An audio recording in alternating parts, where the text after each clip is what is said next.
penalty kicks from midfield, instant double goals, teams owned by, like, your favorite streamers. Does that sound like your kind of football? It's not FIFA, that's for sure. It's the Kings League, right? Yeah. And it's not just some random internet thing that's going to disappear next week. This thing is blowing up. It is. Especially with their World Cup happening right now. Oh, yeah, that's right. In 2025. We've been diving into articles all about it. Okay.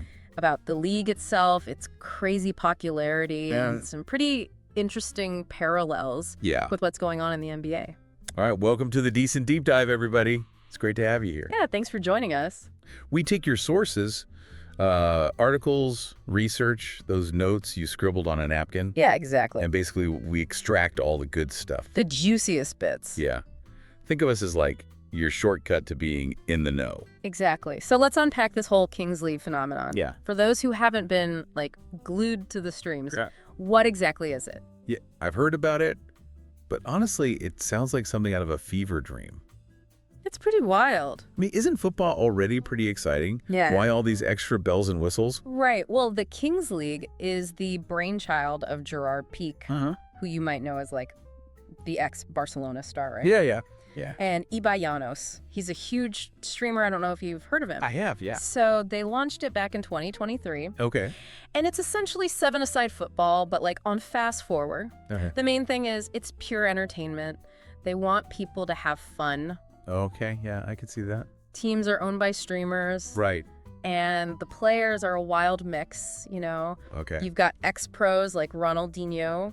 Wow. Current pros. Even talented amateurs. It's quite a mix. It is. It really mixes things up. Okay, so that's starting to make more sense. So it's football, but like with this internet personality kind of vibe. Yeah, exactly. And a dash of nostalgia thrown in there. Big time.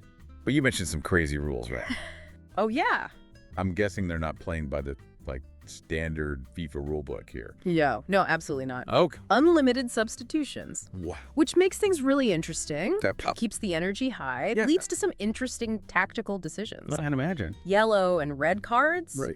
Those are replaced with a sin bin. Okay. You know, like in hockey. Oh, interesting. And get this, they have these things called golden cards. Golden cards. Yeah. I'm intrigued. What do those do? Like, give you a free trip to Vegas if you score or something? Not quite. Okay. So each team gets to pick one before the game starts. Okay. And they have these, like, crazy game-changing effects. Oh, wow. One card might give you an instant penalty kick.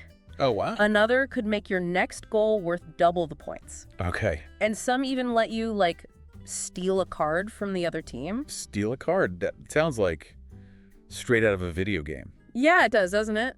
Like football meets Uno, but with way higher stakes, obviously. Exactly. Probably. And that's, like, a big part of the appeal, I think. Yeah. Especially for younger audiences, you know? It's unpredictable, it's totally over the top. Right. And it's got this layer of strategy and chance that makes it, like, super engaging to watch. So it's football reimagined for the TikTok generation. You got it. And speaking of engagement, right? The viewership numbers I've seen for the Kings League are absolutely crazy. They are. They're pulling in audiences that, like, rival Yeah. some of the biggest football leagues Yeah. in the world. How is that even possible? Well, first of all, it's incredibly accessible. You can Okay. watch it online for free. Oh, nice. No expensive cable subscriptions. Right. And it's also, you know, perfectly tailored for the way people consume content today. Okay. You know, the games are fast-paced, Yeah. the production is slick, it looks good, Right. and the streamers bring a level of personality, like, and humor that you just don't see in traditional football broadcasts. No, I agree. I mean, think about how much of our entertainment is now consumed on, like, YouTube and Twitch. Right. The Kings League seems to just get that They get it. and has built its entire model around it. 100%. They're speaking the language of Gen Z, who are used to short-form content, Right. instant gratification, a constant stream of entertainment. And let's not forget the nostalgia factor, right? Huge. Seeing legends like Ronaldinho Yeah. and Casillas, you know, back on the pitch, It's amazing. even in this, like, you know, unconventional format. It's a draw for sure. It's a huge draw. Yeah, Yeah, that must tap into some serious childhood memories it does. for a lot of fans. Oh, yeah. It's like reliving those days of playing FIFA on the PlayStation. Totally. Except it's real life. It's real. And, Ronaldinho's actually pulling off those ridiculous moves. It's amazing to watch. So here's the question that's been bouncing around in my head, okay? Okay. Is this just a fad? Or is the Kings League like a genuine threat to traditional football? That's the million-dollar question, isn't it? I think it's too early to call it an existential threat, Okay. but it's definitely a wake-up call. A wake-up call for... For the established football powers, What makes you say that? I think the Kings League is proving that there's a real appetite out there What? for a different kind of football experience.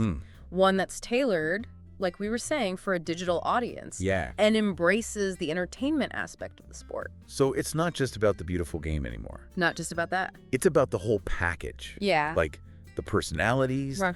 the online community, For sure. the unpredictable twists and turns. You said it. Okay. And this is where things get really interesting because we see similar trends playing out in other major sports leagues, Okay. like the NBA. The NBA. Now, that's a name I recognize. Yeah. But isn't the NBA still, Yeah. massively popular? No, not on the surface, yes. What's going on over there? Well, if you look at the actual numbers, Yeah? their viewership has been going down. Really? Yeah, in recent years. I had no idea. Yeah.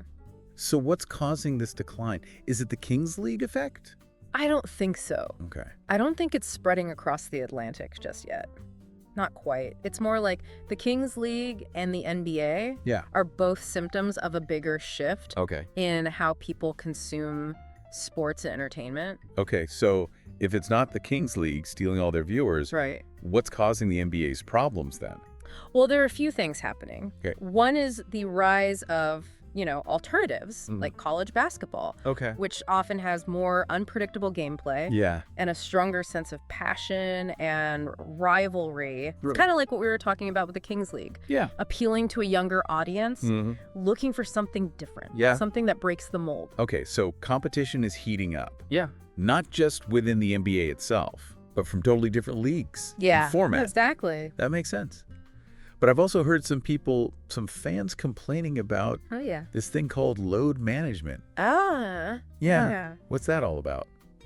Load management is basically resting star players. Okay.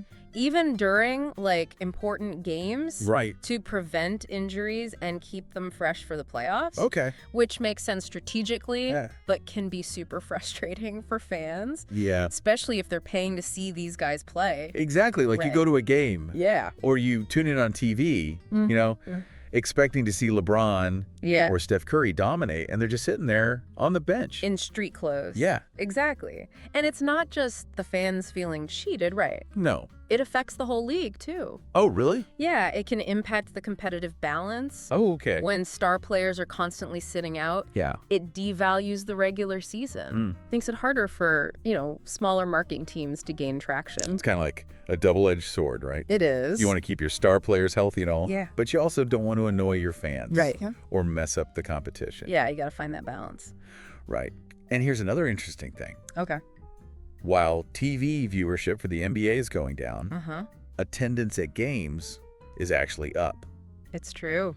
So that suggests people are prioritizing the live experience Yeah.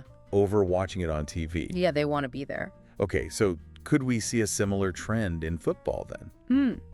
Could people ditch their TV subscriptions Possibly. and head to the stadiums for a more immersive experience? It's definitely possible. Yeah. Especially with leagues like the Kings League, Yeah. making it more engaging, Right. They've turned their games into these massive events with music, celebrity appearances, that whole party atmosphere. Right, so it's not just about watching the game anymore. Yes. It's about being a part of it. Yeah, a bigger spectacle.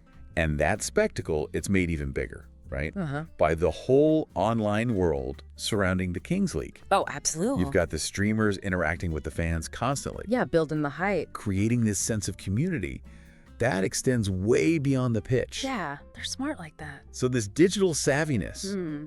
this is something traditional football leagues could learn from. Yeah, I think so, yeah. It's not enough to just show up on TV anymore. Not at all. You've got to engage with fans across multiple platforms, Keep them interested. create content that's compelling, For sure. and build a brand Yeah, that, resonates with the younger audience. 100%.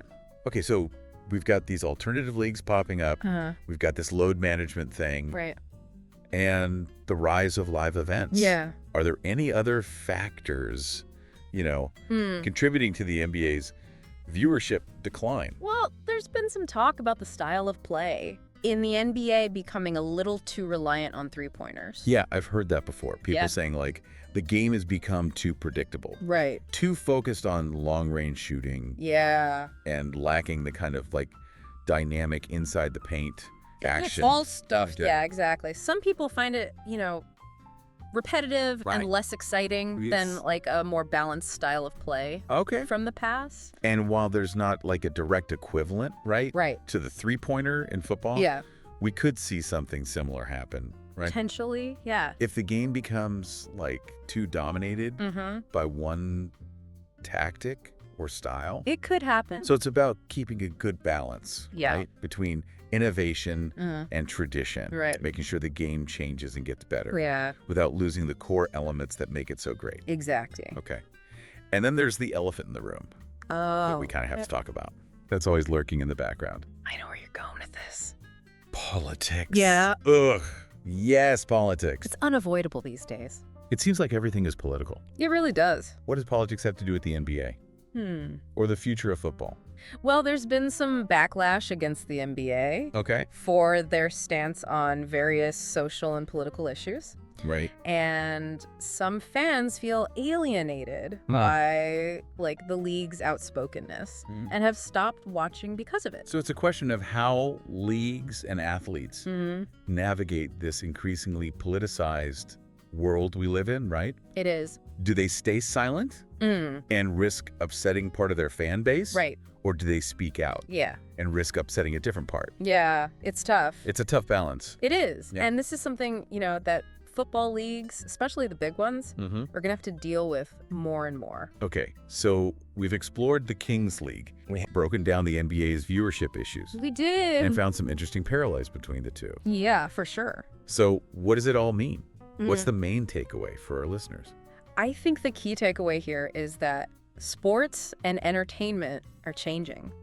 The old rules don't work anymore. Really? The way people consume content, the platforms they use, their expectations, Okay. everything's evolving So super quickly. it's not just about keeping up with the scores anymore No, not just that. or following your favorite team. It's bigger than that. It's about understanding these bigger forces Yeah. that are changing entertainment, like the rise of all these digital platforms, For sure. the demand for, more personalized experiences, and the way sports and gaming and these online communities are all coming together. Exactly.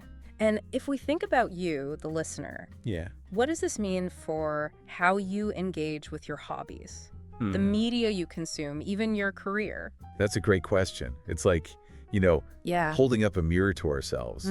Yeah, are we so glued to our screens that we're losing touch with the real world? It's possible. Or are we just like Yeah. adapting to this new reality Right. where digital connections are just as meaningful Yeah. as, physical ones? Those are great questions. Yeah. Honestly, there are no easy answers. Right. But I think what's really interesting is Yeah. we're not just passive consumers of entertainment anymore, are we? We're all creators now. Participants, influencers. So we're not just watching the game. Right. We're part of the game. Exactly. And that's empowering. Yeah. But it's also, a bit daunting. I can see that. It means we need to be more thoughtful Yeah. about what we consume, the platforms we use, the communities we're a part of. It's like we're all players in the Kings League of life, I like that. right? Trying to figure out which cards to play, which strategies to use, For sure. how to navigate this game that never stops changing. And just like in the Kings League, there are no guarantees. Right. But by, being aware of the trends, Yeah. understanding how things work, we can make smarter choices Right. and hopefully, get some big wins along the way. I love that. Yeah. Well, I think that's a great place to wrap up Yeah. our Kings League deep dive. I think so. We covered so much, We did. explored some fascinating trends, Yeah. and hopefully gave you some things to think about. Food for thought. What surprised you most about the Kings League? Or, what's happening with the NBA? Right. Do you see these trends affecting your own life? Let us know in the comments. Yeah, let's have a discussion down there. We'd love to hear from you guys. And don't forget to subscribe to The Decent Deep Dive Yes. for more episodes. Twice a week. Yeah, we'll be back twice a week. We've got some really interesting deep dives lined up. Yeah, looking at everything from the latest scientific discoveries to, like, the future of work. All sorts of stuff. Yeah, so stay tuned. Until next time. Keep diving deeper.